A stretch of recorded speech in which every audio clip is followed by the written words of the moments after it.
नमस्कार, मैं प्रखर आपका अपने इस यूट्यूब चैनल पे बहुत-बहुत स्वागत करता हूँ। आज के इस वीडियो में हम पंचवर्षीय योजना से संबंधित जितने भी प्रश्न आपके यूपी ट्रिपल एससी पेट में पूछे जा सकते हैं, उन सबको जो है हम आज वीडियो में डिस्कस करने वाले हैं, समझने वाले हैं।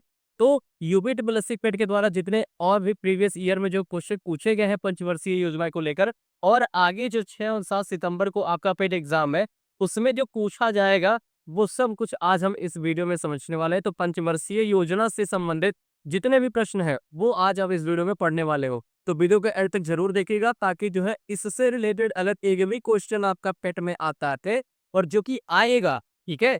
तो वो आपका गलत ना हो, तो उसके लिए वीडियो के अंत तक बने रहना आपके लिए बहुत ही ज़रूरी है। तो आइए बात ना करते हुए अब हम वीडियो शुरू करते हैं और उसमें जो है पंचवर्षीय योजना के बारे में पहले पढ़ते हैं कि पंचवर्षीय योजना है क्या?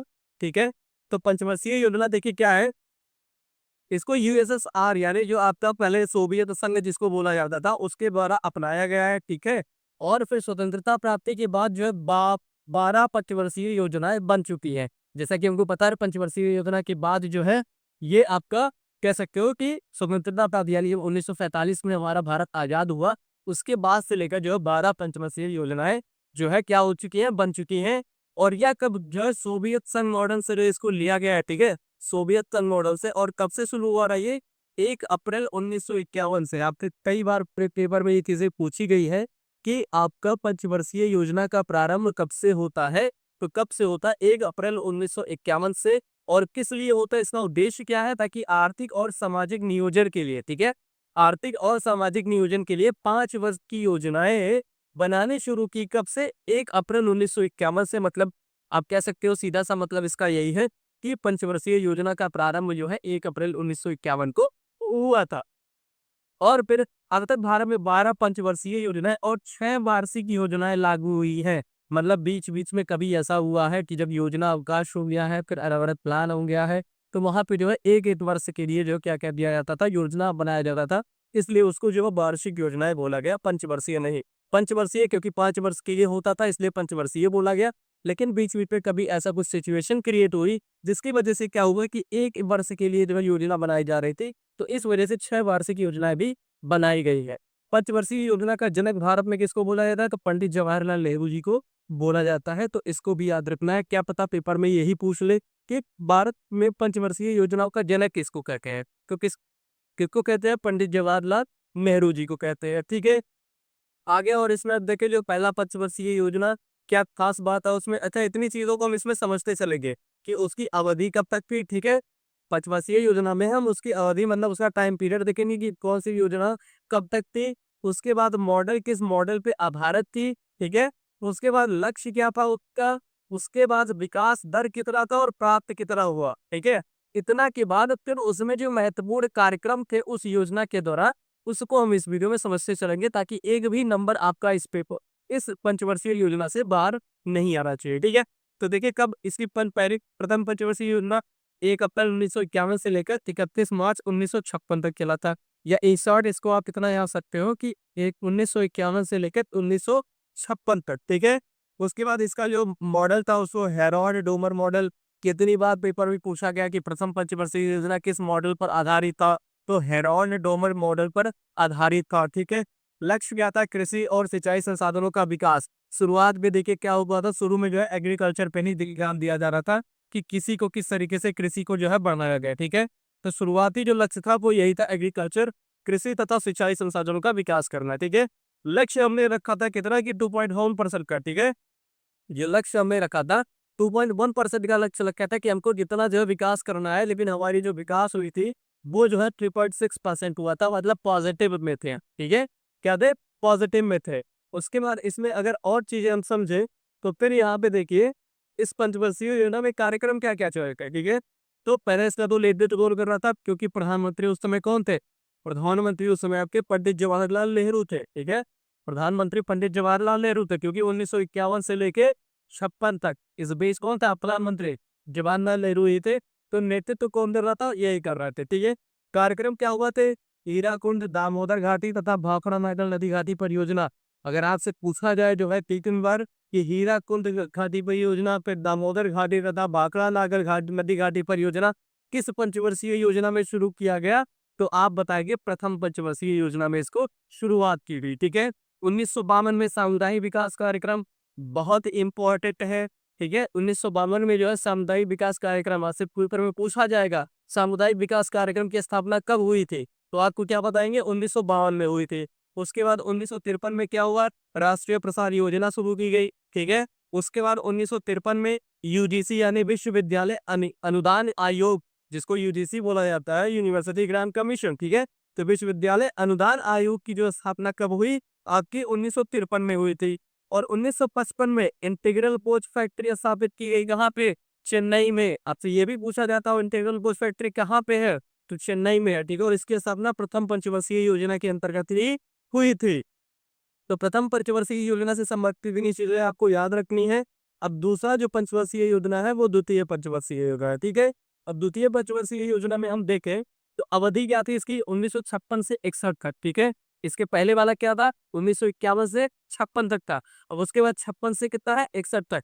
कौन सी है ये, द्वितीय पंचवर्षीय योजना। इसका मॉडल कौन था, किसने तैयार किया था, पीसी महालनोबिस। ठीक है, पीसी महालनोबिस मॉडल तैयार किया था, बहुत इंपॉर्टेंट है, वेरी इंपॉर्टेंट, पेपर में आया हुआ प्रश्न रही है। ठीक है, उसके बाद लक्ष्य क्या था, उद्योगों का विकास तथा तीव्र औद्योगिकरण। अब दूसरे हफ्ते में दूसरे में इंडस्ट्रियलाइजेशन पे ये बेस्ड था। ठीक है, इंडस्ट्रियलाइजेशन पे दूसरा जो आपका था ये इंडस्ट्रियलाइजेशन पे था।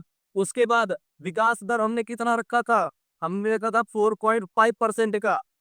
प्राप्ति कितना हुआ, 4.2%, मतलब हम माइनस में हुए। ठीक है, इसके पहले वाले में हमने 2.1 रखा था और हमको 3.4 मिला था, तो हम पॉजिटिव थे।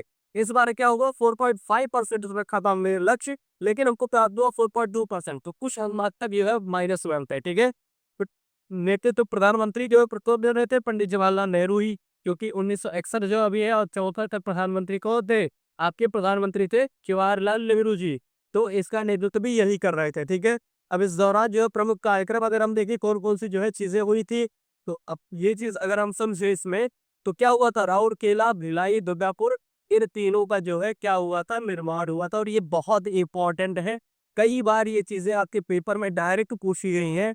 और कैसे क्वेश्चन बनता है कि राउरकेला संयंत्र का विकास जो है किसी देश की सहायता से हुआ था, तो राउरकेला का जो है जर्मनी की सहायता से, ये चीजें याद रखनी है। भिलाई का जो है किसके साथ, यूएसएसआर यानी सोवियत संघ की सहायता से हुआ था। और दुर्गापुर जो कि पश्चिम बंगाल में है, ये ब्रिटेन की सहायता से जो है क्या किया गया था, स्थापित किया गया था। अच्छा, ये क्वेश्चन ये भी आता है कि राउरकेला कहाँ पे है, तो ओडिशा में है। भिलाई कहाँ पे है, छत्तीसगढ़ में है। दुर्गापुर यहाँ पे पश्चिम बंगाल में है। ठीक है, तो इसको आप भी याद कर लीजिएगा, कोई भी ट्रिक लगा के, जैसे राउरकेला आप कहा बताएंगे ओडिशा में है। ठीक है, उसके बाद भिलाई कहाँ पे है, तो छत्तीसगढ़ में है। उसके बाद फिर दुर्गापुर कहाँ पे है, तो वेस्ट बंगाल में है। कुछ इस तरीके से कुछ भी करके जो है आप लिख के जो है कैसे भी याद कर लीजिएगा, क्योंकि ये चीजें पेपर में पूछ की जाती है। ठीक है, राउरकेला ओडिशा है, वो के बाद भिलाई छत्तीसगढ़ है, और दुर्गापुर वेस्ट बंगाल है। ये आपका ब्रिटेन की सहायता से किया गया था। भिलाई आपका यूएसएसआर की सहायता से किया गया था, और राउरकेला ओडिशा पर जर्मनी की सहायता से किया गया था। तो किसी भी तरीके से आपको इतनी चीजें पढ़ लेनी है। और कब हुआ था ये, तृतीय पंचवर्षीय योजना के दौरान जो चीजें इस्टेब्लिशमेंट हुई थी इसकी। ठीक है, उसके बाद फिर आर्यन का देखें तो हम अखिल भारतीय खादी एवं ग्रामोद्योग बोर्ड। ठीक है, अखिल भारतीय खादी एवं ग्रामोद्योग बोर्ड जो है, इसकी स्थापना कब हुई, 1958 में। और 1958 जो वर्ष था वो आपका द्वितीय पंचवर्षीय योजना का ही काल समय था। ठीक है, उसके बाद फिर 2 अक्टूबर 1961 को प्रधानमंत्री जवाहरलाल नेहरू द्वारा राजस्थान के नागौर जिले से पंचायती राज कार्यक्रम, कितनी बार आप यूपी ट्रिपल एससी का पेपर उठा के देख लीजिए, कितनी बार आपसे पूछा गया है कि पंचायती राज कार्यक्रम की शुरुआत कब हुई, तो कब हुई इसका तो पहले ऑप्शन यही बताया कि 2 अक्टूबर 1959 को हुई। कहाँ से हुई, राजस्थान के नागौर जिले से हुई। ये चीजें कितनी बार पेपर में पूछी गई हैं, राजस्थान के नागौर जिले से हुई। ठीक है, और फिर किसकी पंचायती राज कार्यक्रम की शुरुआत राजस्थान के नागौर जिले से कब होती है, तो 2 अक्टूबर 1959 को होती है। किसके कार्यकाल में होती है, तो पंडित जवाहरलाल नेहरू जी के कार्यकाल में होती है। ठीक है, उसके बाद आईआईटी कानपुर, आईआईटी दिल्ली, मद्रास तथा बॉम्बे स्थापित किए गए आपके द्वितीय पंचवर्षीय योजना के अंतर्गत ही। ठीक है, तो आई होप इतनी चीजें आपको समझ में आई होंगी। नेक्स्ट अगर हम आगे देखें तो तृतीय पंचवर्षीय योजना को समझे, इसमें क्या हुआ था, इस कालखंड के दौरान क्या क्या चीजें हुई थी, और पहले उसका अवधि हम देख ले तो 61 से 66। पहले वाले का कितना था, 51 से 56 था, ठीक है। दूसरे का 56 से 61 हुआ। अब तीसरा जो आपका था 61 से लेकर 66 तक, ठीक है। ये आपका जो है तृतीय पंचवर्षीय योजना है। उसके बाद इसका मॉडल जो है किसने तैयार किया, तो सुकुमार चक्रवर्ती का आगत निर्गत मॉडल, ठीक है। अब यही आपसे पूछा रहता कि आगत निर्गत मॉडल जो है किसका है, तो किसका है, सुकुमार चक्रवर्ती जी का है, ठीक है। विकास दर कितना था, 5.6% और प्राप्त कितना हुआ, 2.4%। तो सर्वाधिक लॉस इसमें हुआ, ठीक है। प्रधानमंत्री कौन, जवाहरलाल नेहरू ही थे, क्योंकि 61 से 66 और बीच में आप देखोगे 64 में जो इनकी डेथ हो जाती है। उसके बाद 1 वर्ष के लिए या कुछ महीने के लिए आपके गुलजारी लाल नंदा जी जो है ऑन एक्टिव जो है प्रेसिडेंट प्राइम मिनिस्टर बनते हैं। उसके बाद तृतीय जो आपके प्राइम मिनिस्टर बने वो आपके लाल बहादुर शास्त्री थे, 65 में बनते हैं, ठीक है। उसके बाद आगे अगर और चीज हम देखें इसमें कार्यक्रम कौन कौन से हुए थे, तो कार्यक्रम की बात अगर करी जाए तो कौन कौन से कार्यक्रम हुए थे ये देखिए। पहला बोकारो सही को झारखंड में स्थापित किया गया। बोकारो कहाँ पे है, झारखंड में। तो यही फिर से मैं ऐसे लिखे आतर लिखिए, राउरकेला, उसके बाद भिलाई, उसके बाद फिर दुर्गापुर और फिर बोकारो, ठीक है। राउरकेला कहाँ पे है, ओडिशा में है। राउरकेला कहाँ पे, ओडिशा में। भिलाई कहाँ पे, छत्तीसगढ़ में है। उसके बाद दुर्गापुर वेस्ट बंगाल में है। उसके बाद बोकारो अब आपका जो कहाँ पे आया, झारखंड में आ गया, ठीक है। बोकारो कहाँ पे आ गया, झारखंड में आ गया। तो इतना चीजें ऐसे लिख के याद करिए, साथ पे आप कॉपी कर लेके आप भी बैठो, लिख के याद करोगे आसानी से याद हो जाएगा, ठीक है। उसके बाद इसका अगर वो भी देख लो किसने जो इसकी सहायता की, तो ये जर्मनी की सहायता से। किसकी, जर्मनी की सहायता से। ये आपका यूएसएसआर यानी सोवियत संघ की सहायता से। दुर्गापुर वेस्ट बंगाल, दुर्गापुर वेस्ट बंगाल आपका ब्रिटेन की सहायता से, ठीक है। किसकी, ब्रिटेन की सहायता से। और फिर जो आपका बोकारो झारखंड स्थापित हुआ किसमें, तृतीय पंचवर्षीय योजना के अंतर्गत, ठीक है। 1964 में क्या हुआ, यूनियन ट्रस्ट ऑफ इंडिया यानी यूटीआई की स्थापना की गई, ठीक है। उसके अलावा 1964 में भारतीय औद्योगिक विकास बैंक यानी आईडीबीआई इसको बोलते हैं, ठीक है। इंडियन आपका जो इंडियन आता है क्या है, भारतीय औद्योगिक विकास बैंक की स्थापना, ठीक है। ये आपका Indian Indian development bank of industrialization, ठीक है। उसके बाद फिर 1965 में भारतीय खाद्य निगम एफसीआई की स्थापना, मोस्ट इंपॉर्टेंट। इसके पहले हमने क्या था, खाद्य एवं ग्रामोद्योग विभाग की स्थापना हुई थी 1958 में। और अब जो है भारतीय खाद्य निगम यानी एफसीआई की, फूड कॉर्पोरेशन ऑफ इंडिया, इसकी स्थापना होती है तो 1965 में। उसके बाद 65 में ही कृषि कीमत आयोग की स्थापना की जाती है। और फिर 85 में कृषि कीमत आयोग को कृषि कीमत में लागत जो है आयोग बना दिया जाता है। ये इम्पोर्टेंट है कि जो आपका कृषि कीमत आयोग था उसी को जो है आगे 1985 पे चल के क्या कर दिया जाता है, कृषि कीमत आयोग जो है बना दिया जाता है। अच्छा, यह योजना सर्वाधिक असफल रही। सर्वाधिक असफल क्यों रही, क्योंकि हमने देखा अभी 5.4% का इसमें लक्ष्य रखा गया था और 2.4 का कुछ लगभग और को क्या हुआ, प्राप्त हुआ। तो ये सर्वाधिक असफल रही। अच्छा, असफल क्यों हुई, क्योंकि आप इसका टाइम पीरियड देखोगे तो 61 से लेकर क्या हुआ, 66 तक है, ठीक है। आप बीच में देखोगे 62 में चाइना वॉर हुआ था, 62 में चाइना वॉर हुआ था। 65 पे जो है पाकिस्तान यानी पाक वार हुआ था, ठीक है। तो दो दो वॉर जो है भारत लड़ रहा है, तो फिर अभी नया जो है इकोनॉमी डेवलप हो रही थी। तो जय सीमा का जो है जितना हमने लक्ष्य रखा था उतनी प्राप्ति हमको नहीं होगी, ठीक है। तो क्या क्या चीजें हुई थी, क्यों नहीं हुआ था, देखिए। योजना की असफलता के क्या कारण था, योजना की असफलता का कारण था कि 1962 का जो आपका भारत का चाइना युद्ध हुआ था, ठीक है। भारत का चाइना युद्ध हुआ। 1965 में भारत पाक युद्ध हुआ। और 65-66 में ये युद्ध का तब कम ही नहीं हो रहा था, उसके अलावा जो भयंकर अकाल पड़ गया था, ठीक है। तो इस वजह से जो है ये योजना आपकी जो थी वो सर्वाधिक असफल योजना थी। उसके बाद अगर हम जो है योजना विहीन काल इसके बाद पढ़ेंगे, योजना विहीन काल क्यों इसको कहा जा रहा है। देखिए 1962 में भारत की चीन के साथ तथा 65 में पाकिस्तान से युद्ध होने के कारण क्या हुआ, जो तीसरी पंचवर्षीय योजना थी वो असफल हो गई थी। और इसी की वजह से जो है चौथी योजना के स्थान पर क्या किया गया, 3 एक वर्षीय योजना लागू की गई, ठीक है। 3 जो है एक वर्षीय योजना लागू की गई और इसी को योजना अवकाश भी कहा जाता है। योजना अवकाश का टाइम पीरियड आपसे पूछा जाए तो 66 से आप 69 बताएंगे। इंपॉर्टेंट है, याद रखिएगा, ठीक है। योजना अवकाश जो है वो कब से कब तक था, तो 66 से 69 था। उसके बाद 66 से 69 तक वार्षिक योजनाएं मतलब एक एक वर्ष की योजनाएं लागू की गई। 1966 में क्या हुआ, भारतीय मुद्रा का जो है पहली बार अवमूल्यन किया गया, ठीक है। उसके बाद 66-67 में ही जो क्या हुआ, हरित क्रांति हुई, हरित क्रांति जिसको ग्रीन रिवॉल्यूशन बोला जाता है। भारत में एम एस स्वामीनाथन जो है इसके प्रणेता थे, मतलब इसका जो प्रमुख माना जाता है वो एम एस स्वामीनाथन को माना जाता है भारत में, ठीक है। उसके बाद जो है हरित क्रांति में प्रभावित फसलें जो थी वो आपकी गेहूं थी, चावल थी, ठीक है। गेहूं थी और चावल थी। तो एम एस स्वामीनाथन, ये भी इंपॉर्टेंट नाम याद रखना। कौन सी फसल इसमें सबसे ज्यादा प्रभावित हुई? तो गेहूं और चावल हुई, ठीक है। कब शुरुआत हुई इसकी? 66-67 के दौरान, यानी 66-67 के दौरान भारत में हरित क्रांति की शुरुआत जो है की जाती है, ठीक है। उसके बाद अगर और इसमें हम देखें तो आपकी चतुर्थ पंचवर्षीय योजना अब आगे जो है आती है, ठीक है। चतुर्थ पंचवर्षीय योजनाएं कौन सी हैं? तो इसको देखा जाए, इसमें कब से कब तक शुरू है, ठीक है। कब से कब तक है? तो एक सेकेंड, चतुर्थ पंचवर्षीय योजना है वो कब से कब तक है? तो देखिए अवधि 69 से 74, अभी तक हमने देखा 66 से लेकर 69 के उत्तर। ये क्या था? ये आपका योजना अवकाश था, ठीक है। ये आपका क्या था? योजना अवकाश था। ये आपका योजना अवकाश था। तो अब इसके बाद 69 से लेकर 74 तक के 5 वर्ष के लिए आपकी आती है चौथा चतुर्थ पंचवर्षीय योजना, ठीक है। इसका जो मॉडल तैयार किया था किसने? अशोक रुद्रवा एल एस मानी मॉडल जो इसको बोला जाता है, ठीक है। योजना आयोग के उपाध्यक्ष जो होते डी आर गाडगिल, इसको गाडगिल योजना भी इसको बोला जाता है, ठीक है। बी आर गाडगिल द्वारा प्रारूप तैयार किया गया था। और इसकी स्थिरता के साथ साथ अब इसका लक्ष्य क्या था? स्थिरता के साथ आर्थिक विकास एवं आत्मनिर्भरता को प्राप्त करना। तो पहली बार अब हम जो है आत्मनिर्भरता की तरफ, यानी जो है क्या कह सकते हो, आत्मनिर्भरता की तरफ जो है हम क्या कर रहे थे? बढ़ रहे थे। और इसको प्राप्त करने के लिए हमने कुछ मॉडल भी तैयार किया था। तो पहली बार आत्मनिर्भरता की तरफ हम किस पंचवर्षीय योजना में बढ़ रहे थे? अपने चतुर्थ पंचवर्षीय योजना है, ठीक है। इसका जो लक्ष्य था वो जो आपका 5.5% का था, लेकिन आपको प्राप्त होता है 3.3%। और इस बार जो प्रधानमंत्री बन जाती हैं वो आपकी कौन सी रहती है? इंदिरा गांधी जी प्रधानमंत्री रहती है, ठीक है।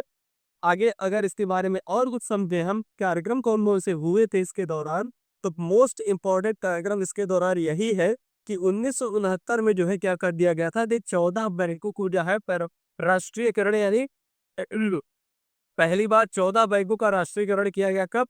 आपका 1969 में, ठीक है।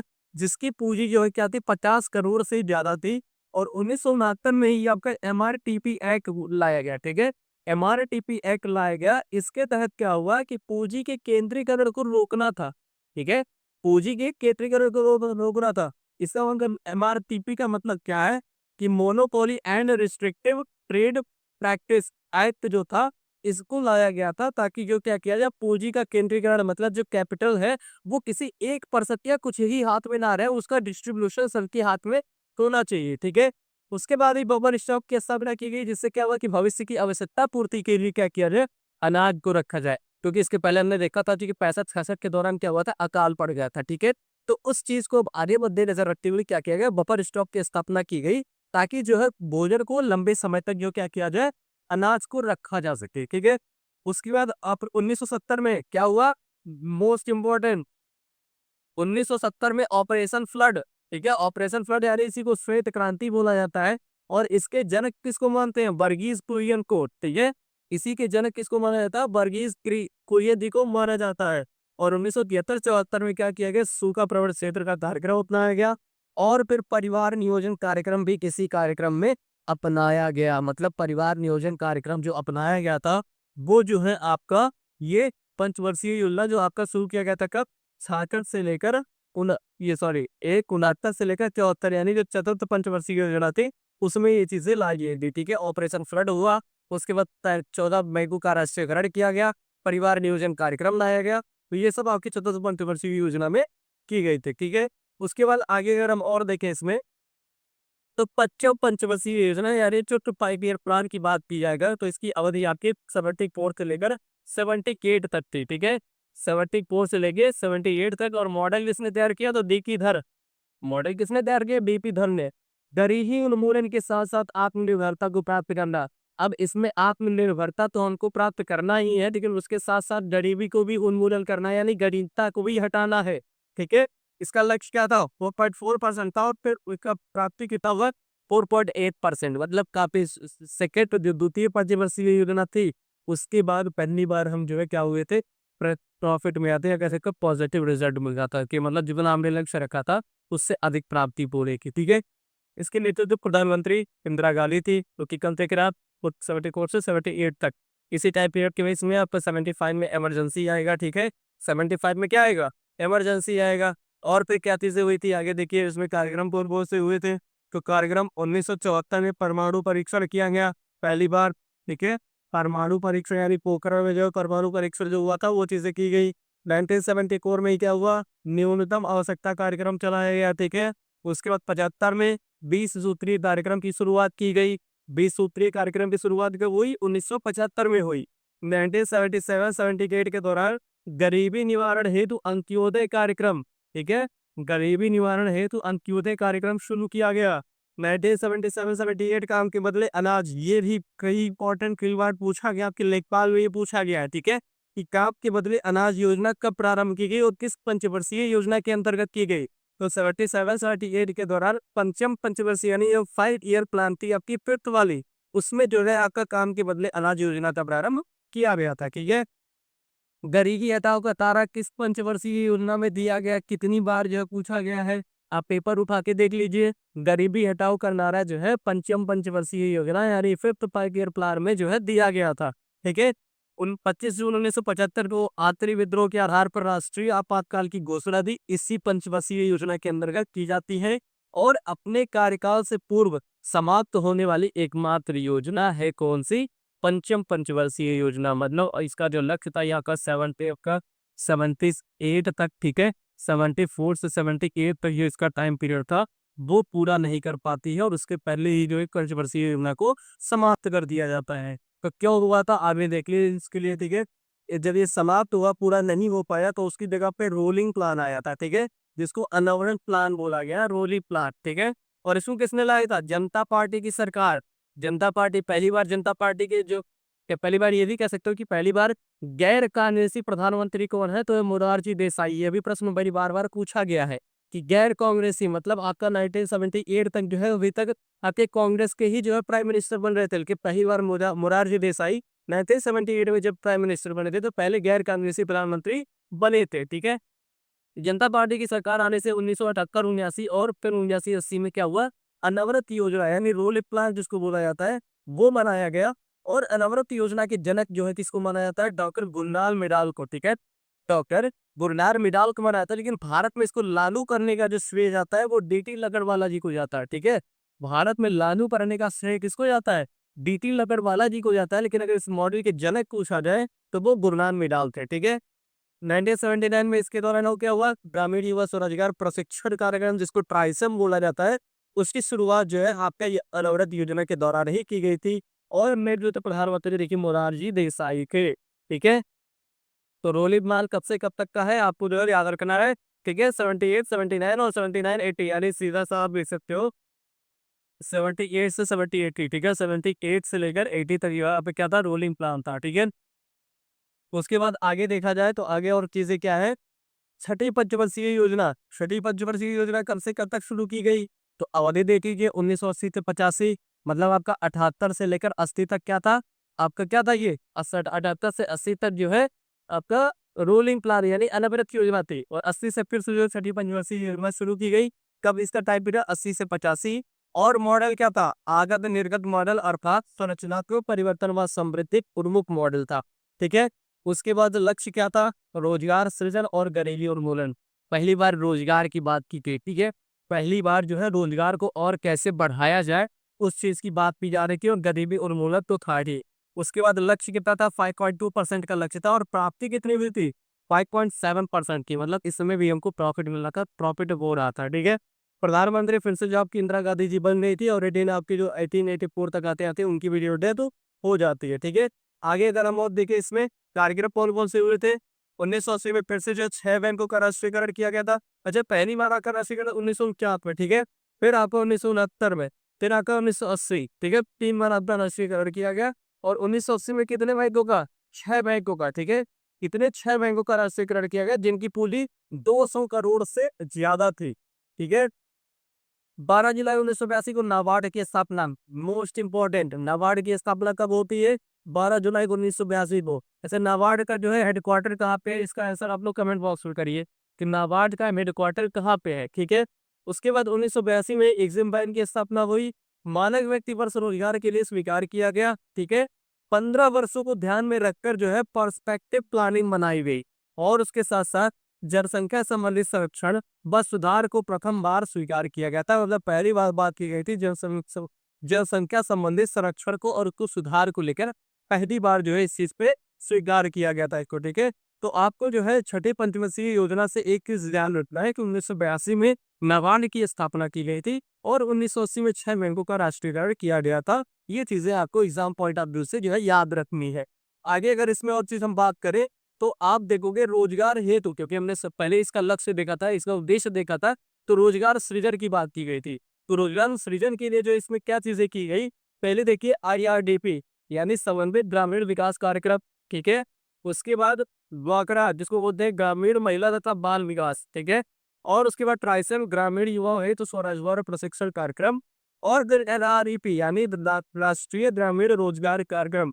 ये सब चीजें आपकी शुरू की गई थी कब, आपका छठी पंचवर्षीय योजना के दौरान। ठीक है, तो आई होप इतनी चीजें आपको समझ में आई होगी और क्लियर होंगी। तो छठी पंचवर्षीय योजना तक आपको जो चीजें बताई गई, उतना आपको जितना कंसेप्ट इसमें बताया गया वो चीजें आपको याद होनी चाहिए और इससे बाहर आपका पेपर नहीं जाएगा। नेक्स्ट वीडियो में हम इसके आगे जो अपनी 7वीं पंचवर्षीय योजना से लेकर 12वीं पंचवर्षीय योजना है, उसमें क्या क्या चीज कौन कौन से कार्यक्रम चलाए गए, वो उनकी अवधि कब से कब तक थी और उसका प्राप्त लक्ष्य कितना था और प्राप्त हमने कितना किया, ये सब चीजें हम उस वीडियो में डिस्कस करेंगे। तो अगर ये पूरा सेशन आपको समझ में आया हो, अच्छा लगा हो, तो सेशन को अपने सभी स्टडी ग्रुप में शेयर कर दीजिए ताकि आने वाले जो पेट एग्जाम है उसमें उनका भी पंचवर्षीय योजना से जो क्वेश्चंस हैं वो जो है इसमें बाहर ना जाए और वो उसको पढ़ सके। ठीक है, तो मिलते हैं नेक्स्ट वीडियो में, तब तक के लिए अपने सभी ग्रुपों पे शेयर कर दीजिए और अगर आपको वीडियो अच्छा लगा तो लाइक भी कर दीजिएगा, जिससे हम लोग को भी आगे मोटिवेशन मिलता रहे। तो मिलते हैं नेक्स्ट वीडियो में, थैंक यू।